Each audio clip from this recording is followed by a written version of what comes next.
తిరుమలలో రథసప్తమి వేడుకలు అంగరంగ వైభవంగా ఆరంభమయ్యాయి. సూర్య జయంతి సందర్భంగా సప్త వాహనాలపై శ్రీవారిని ఊరేగించారు. సూర్యప్రభ వాహనంతో ఈ ఉత్సవాలు మొదలయ్యాయి.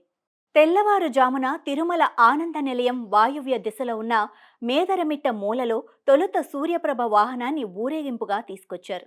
సరిగ్గా 6 గంటల 38 నిమిషాలకు సూర్యకిరణాలు వాహనాన్ని తాకగా ఒక్కసారిగా గోవిందుడి నామస్మరణతో తిరుమల గిరులు మార్మోగిపోయాయి.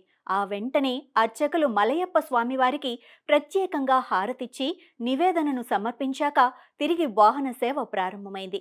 ఉదయం 9 గంటలకు చిన్న శేషవాహన సేవ, 11 గంటలకు గరుడ వాహనంపై శ్రీవారు దర్శనమిచ్చారు. మధ్యాహ్నం 1 గంట నుండి 2 గంటల వరకు హనుమంత వాహనం, 2 నుండి 3 గంటల వరకు చక్రస్నానం, సాయంత్రం 4 గంటల నుండి 5 గంటల వరకు కల్పవృక్ష వాహనం, సాయంత్రం 6 గంటల నుంచి 7 గంటల వరకు సర్వభూపాల వాహనం, రాత్రి 8 గంటల నుంచి 9 గంటల వరకు చంద్రప్రభ వాహనంపై స్వామివారు ఊరేగనున్నారు.